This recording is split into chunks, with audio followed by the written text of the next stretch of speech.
New for you this morning on Daybreak, October is National Domestic Violence Awareness Month. According to the National Coalition Against Domestic Violence, 20 people every minute are victims of it.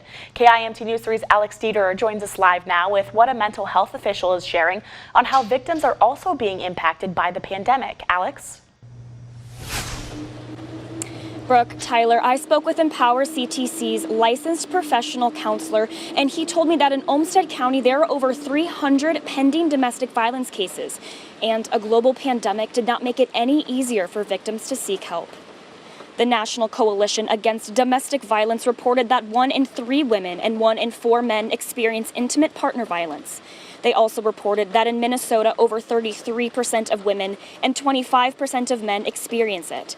In Iowa, 35% of women and 29% of men experience this violence.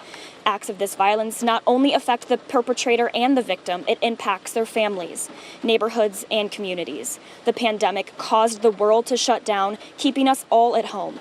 Cows told me that this inhibited avenues used to report these acts. The COVID public health crisis, it has, in essence, created kind of a perfect storm for domestic violence. So what we have seen is that, when kids were on these shelter-in-place orders and they weren't able to go to school, well, now they're stuck at home. And if there is an abusive, party in the house, they're stuck at home with the abuser. Kids aren't going to schools. Schools, where all the teachers are mandated reporters, are where a lot of these domestic incidents or the evidence is being reported. If you or someone you know needs to seek help, you can call the National Domestic Violence Hotline at 1-800-799-7233.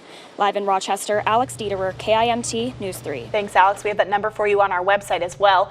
Cal says one of the stigmas that surround domestic violence is that it's just acts of physical violence, but the emotional, psychological, and sexual abuse can cause just as much, if not more, damage to victims.